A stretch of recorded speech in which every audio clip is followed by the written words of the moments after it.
Gênesis capítulo 32.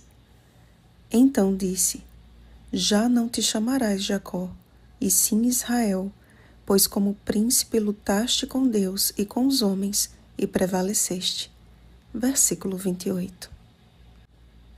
A saída de Labão do acampamento promoveu alívio ao coração de Jacó. Ele, porém, continuava pesaroso ao pensar no que o esperava em seu encontro com Esaú. Foi então que, ao seguir viagem, anjos de Deus lhe saíram a encontrá-lo. E diferente da situação de tensão anterior, desta vez os visitantes eram celestiais e enviados por Deus para fortalecer o coração do aflito viajante. Sobre esse acampamento, Jacó declarou: Este é o acampamento de Deus. Encorajado por essa experiência providencial, enviou mensageiros para informar a Esaú de sua chegada. A resposta, no entanto, não lhe pareceu favorável, de modo que Jacó teve medo e se perturbou. Dividindo seu povo em 2 bandos, iniciou sua estratégia de sobrevivência e orou com fervor de alma, dirigindo-se ao Senhor, como Deus de seu pai Abraão e Deus de seu pai Isaque.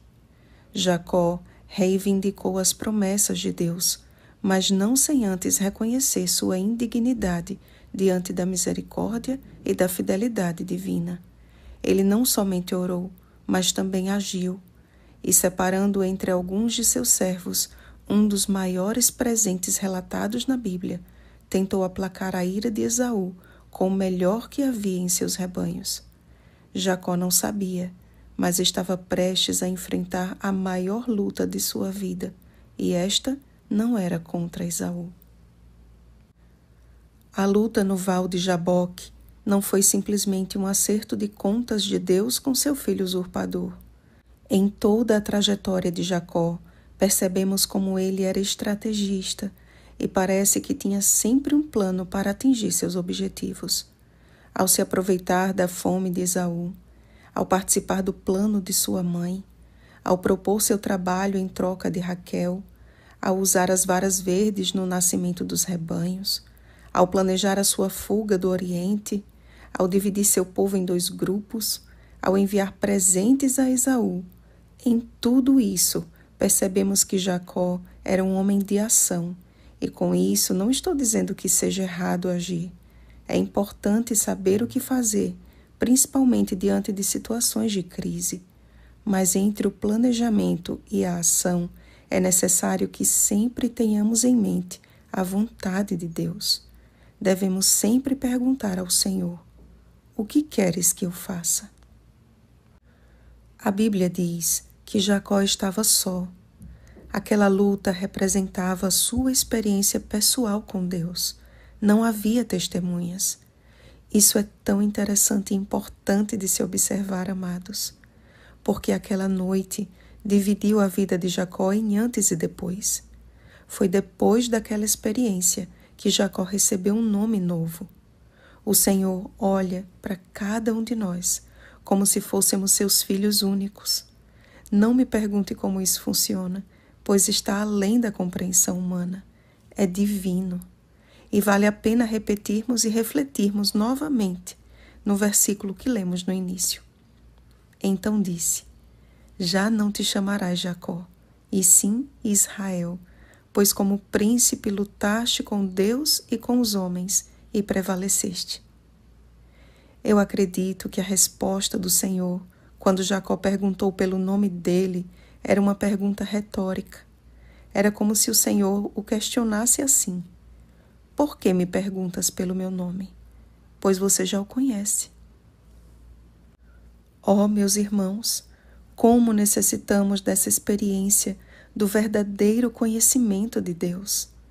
Jacó errou muito na vida, mas perseverou em buscar ao Senhor, e o Senhor o honrou e o recompensou por isso. Todos nós somos pecadores e indignos da misericórdia e da fidelidade de Deus.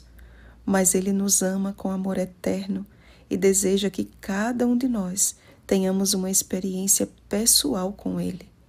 Foi após aquela noite de luta que Jacó declarou: Vi a Deus face a face e a minha vida foi salva. Lembram de Jó? Foi depois de sua experiência pessoal com o Senhor que ele declarou: Eu te conhecia só de ouvir, mas agora os meus olhos te veem. Por isso, me abomino e me arrependo no pó e na cinza. Jó, capítulo 42, versículos 5 e 6. Sabem, amados, um verdadeiro encontro com Deus, que promove um verdadeiro reavivamento, é revelado no manquejar de uma vida quebrantada pelo Espírito Santo. Jacó voltou para o seu povo diferente. E o Senhor deseja nos tornar diferentes, não no sentido de sermos melhores do que os outros, mas em reconhecermos a nossa grande necessidade da bênção divina, a ponto de, como Jacó, clamarmos: Não te deixarei ir se me não abençoares. A culpa que consumia a mente de Jacó foi dissipada naquela noite. Que tal experimentarmos o mesmo? Deus está ansioso por realizar esse milagre em nossa vida. Logo, estaremos diante da hora mais escura deste mundo, e só poderão contemplar o romper do dia vendo a face do Senhor os que, semelhante a Jacó, perseverarem na oração. Jesus está às portas, amados. Perseveremos em buscá-lo e em permanecer em sua presença até que ele mesmo nos dê uma pedrinha branca e sobre esta pedrinha escrito um nome novo, o qual ninguém conhece, exceto aquele que o recebe. Apocalipse capítulo 2, versículo 17. O seu nome na eternidade representará a sua experiência pessoal com Deus. Isso é lindo, isso é maravilhoso, isso é graça. Que o Deus de Israel seja o seu Deus também. Oremos, amados. Pai Santo e bendito, como a tua graça se manifestou de maneira tão grandiosa no Val de Jaboque, que ela se manifeste a nós também, onde quer que estivermos.